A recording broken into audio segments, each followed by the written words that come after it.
Viral seorang sopir freelance di kawasan Bandara Igusti Ngurah Rai mengancam seorang pramugara.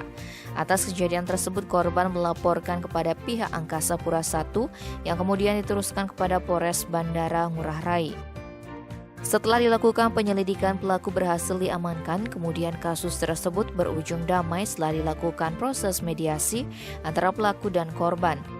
Kasat Reskrim Polres Bandara Ngurah Rai Ibtu IKD Supendodi mengatakan saat mediasi Minggu 24 April pelaku WNS alias Gatep alias Wayan Ompong mengakui kesalahannya. Pria asal Rendang Karangasem ini berjanji tidak mengulangi kesalahannya dan langsung meminta maaf kepada korban. Hal itu dinyatakan dalam surat perjanjian yang ditandatangani oleh pelaku, korban, dan pelapor.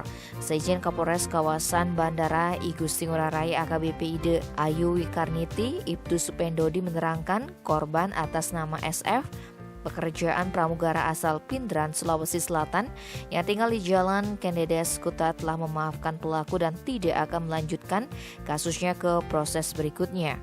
Menurutnya kasus pengancaman ini bermula saat korban bersama temannya datang ke Bandara Ngurah Rai Jumat 22 April pukul 8 WITA untuk mendapatkan vaksin booster kepentingan pekerjaan sebagai pramugara. Usai divaksin, korban bersama temannya bermaksud meninggalkan bandara melalui gedung parkir roda 4 sekitar pukul 9.30. Namun saat melewati terminal kedatangan domestik, datanglah pelaku menawarkan jasa taksi dengan ongkos Rp50.000. Tawaran itu pun ditolak oleh korban. Tidak cukup hanya di situ, saat berada di antara jalan parkir roda 2, pelaku kembali menawarkan taksi namun tetap ditolak oleh korban. Karena ditolak, pelaku mengeluarkan kata-kata kasar. Pernyataan pelaku pun membuat korban merasa tidak nyaman dan terancam. Akhirnya, korban membuat laporan ke pihak Angkasa Pura I melalui email dan teman korban menuliskan kejadian tersebut melalui akun Twitternya. Tim Bali Express melaporkan.